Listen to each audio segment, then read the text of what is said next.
I'm a registered dietitian, and my today's topic is diet in peritoneal dialysis. So, peritoneal dialysis is a treatment offered to the kidney patients. So, when your kidneys are not functioning well, waste products and toxins and fluid can accumulate in your body, and this can make you sick. And they can precipitate symptoms as nausea, vomiting, cramps, anorexia, weight loss, and many other symptoms. The other treatment for kidney damage would be hemodialysis or renal transplant. So how does this peritoneal dialysis work? A small catheter or a soft tube is inserted in your belly through a very minimal surgery, and the lining of your belly works as a natural filter. It holds back the important nutrients, whereas the toxin and unwanted waste is removed out of the body and collected in the drainage bag. To do this job, a dialysate is stored in your stomach for around 2 hours or more. Depending on your body size and how much waste has to be removed, the amount of dialysate is put in your belly. The time period for which it is kept in the body is called as dwelling time. And this process needs to be done at least 3 to 4 times a day. This is called as bag exchange process, depending on how much toxin has to be removed from the body. There are two types of dialysis which is commonly performed. It is CAPD and CCPD. So CAPD, you do the exchanges yourself 3 to 4 times a day. And CCPD, a machine called as cyclers does the exchanges for you while you are asleep. Depending on your kidney function and the amount of toxin to be removed, you can have a combination of CAPD and CCPD. So will I need to follow a special diet? The answer is yes.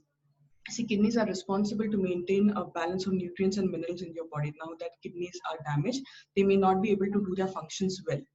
Peritoneal dialysis does remove the extra waste and fluids from the body, but it does not maintain a perfect balance.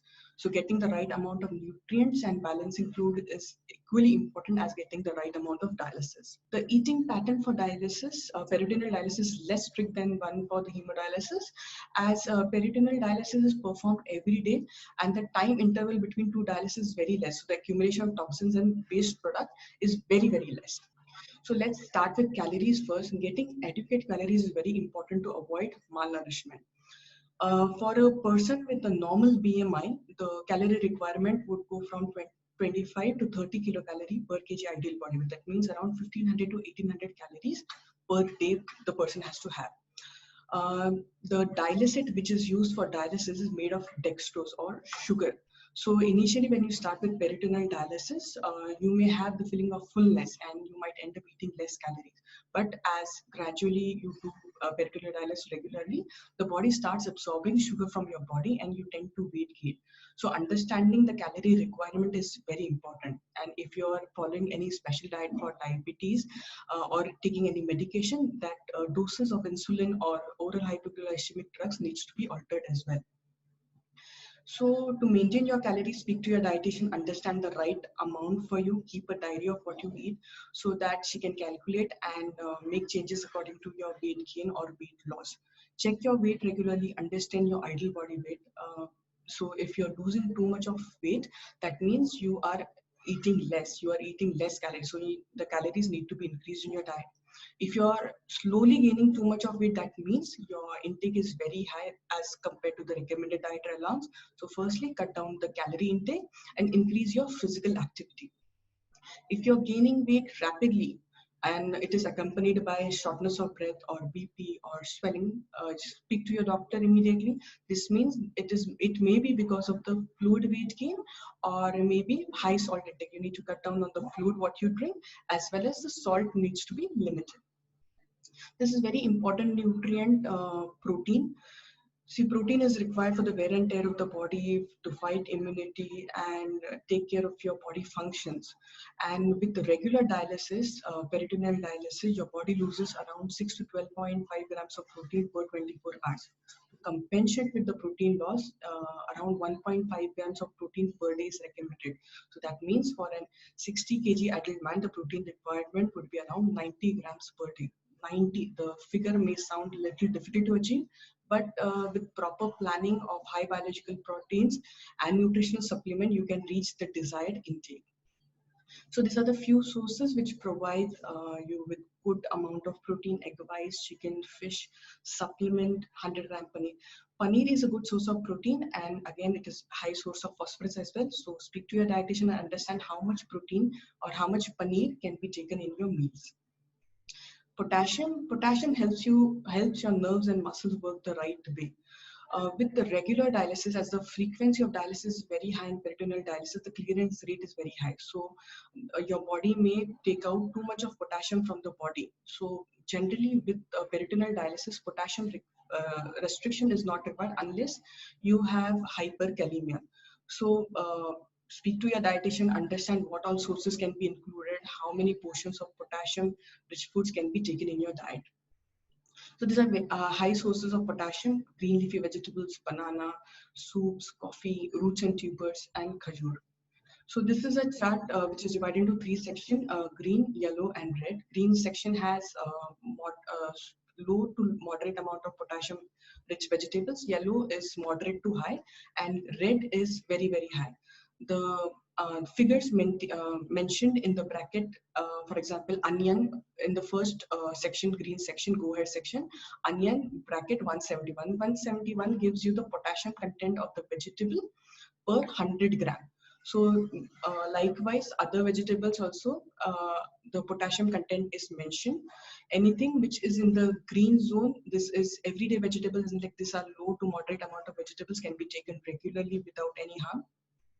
Depending on your lab investigation, if your potassium stays below 5 milligram per day, you can have vegetables from all the three sections. If your potassium is high, if you have symptoms of hyperkalemia, then need to speak to your dietitian and choose the food wisely.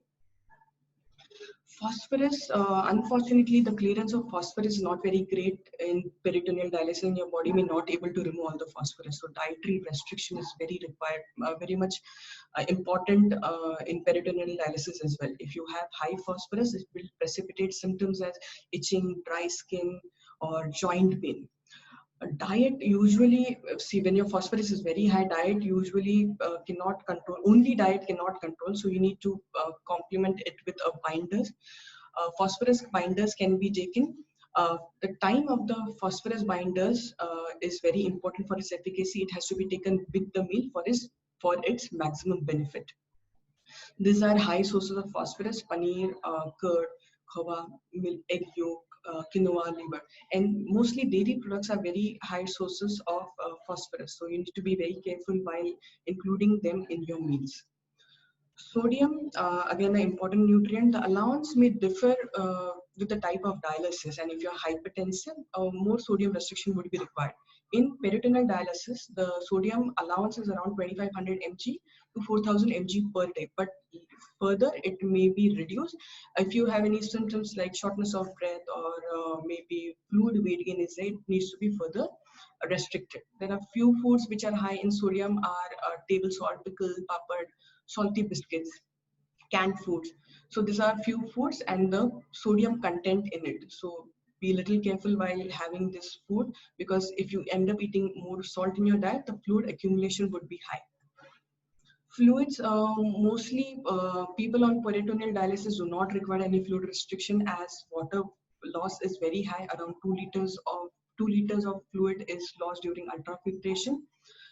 Fluid restriction is only required if your urine output goes down drastically, or if fluid accumulation is there in your body. To have a fair idea of nutritional requirement during peritoneal dialysis, if your BMI is between is normal, your calorie requirement would be around 25 to 30 kilocalorie per day. That is around 1500 to 1800 calories. Protein is as high as 1.5 grams per day. That is around, for a 60 kg adult man, it would be around 90 grams. Sodium would be 2500 to 4000 mg per day. But if you have beefy or maybe fluid accumulation is there, it needs to be further restricted. Potassium restriction is usually not required because of the high clearance, but if hyperkalemia is there, we need to further restrict the potassium rich foods. Protein loss, as the session is very frequent, protein loss is very high. It is 9 to 12.5 grams per 24 hours. So protein needs to be really managed well. Phosphorus, as the clearance is not very great, the phosphorus requirement remains similar to hemodialysis, less than 1200 mg per day. Fluids around 500 ml plus the previous day output plus ultrafiltration. The fluid removed from the ultrafiltration needs to be considered while managing the fluid allowance. So why is PD better? So PD allows you to enjoy a relatively unrestricted diet because the clearance is very high.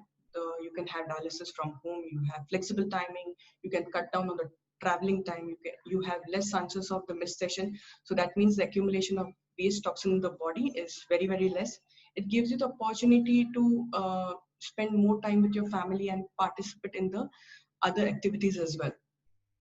So take home message would be understand and count you eat. Whenever you're counting, eating one nutrient, you need to count the other nutrients. Like if you're having more of proteins in the diet, we need to also consider how much is the phosphorus in that meal, so that we don't overload ourselves with other nutrients. Learn to read food labels so that you do not tax yourself with more of sodium or phosphorus in your meal, because these are the foods which are rich in sodium, phosphorus. Understand the portion size. Whatever protein is lost needs to be replenished to keep yourself healthy. So understand the portion size and make sure you eat all of them. Stay at a healthy body weight. Maintain your BMI. Note your weight changes.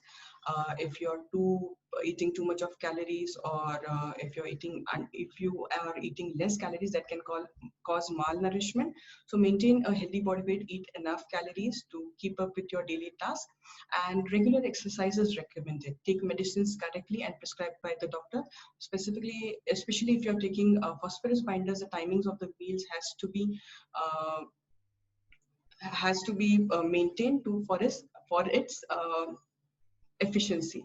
Comply with the dialysis treatments. Do not skip your dialysis session so that the clearance is well and you can enjoy your favorite food. So your choices about what you eat and drink while on dialysis can affect how you feel and how well the treatment works. So be creative in choosing the right food, have the right portion size, and and take your sessions regularly so that you can enjoy a variety of food, and as well as enjoy your favorite food without any complications. Thank you so much.